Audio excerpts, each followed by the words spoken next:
Now to a situation we have seen before. A high-ranking New Orleans city official has been suspended without pay after being booked with DWI, apparently involving an accident. Investigative reporter Mike Pearlstein caught up with Mayor LaToya Cantrell for her reaction.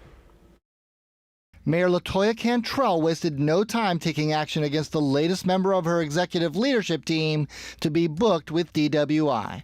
It's always disappointing when individuals, particularly your leadership, doesn't abide by policy. Peter Bowen, who oversees the city's Office of Business and External Services, was booked Thursday with DWI, criminal damage to property, reckless operation, and no proof of insurance. He is perhaps best known as the chief enforcer of the city's COVID business restrictions. And while Bowen was out of jail by Friday morning, he was quickly placed on emergency suspension without pay. So we have policies in place to hold individuals accountable, and we will fully execute that. As it relates to Mr. Bowen, I have policies and procedures in place to deal with these types of missteps, as I've demonstrated in the past. The mayor was apparently referring to a similar suspension that was enforced against her Director of Homeland Security, Colin Arnold, who served a 60-day suspension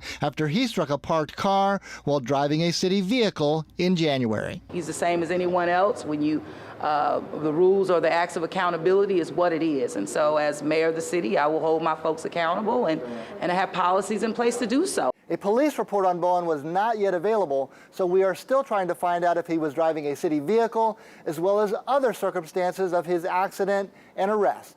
Mike Pearlstein, Eyewitness News.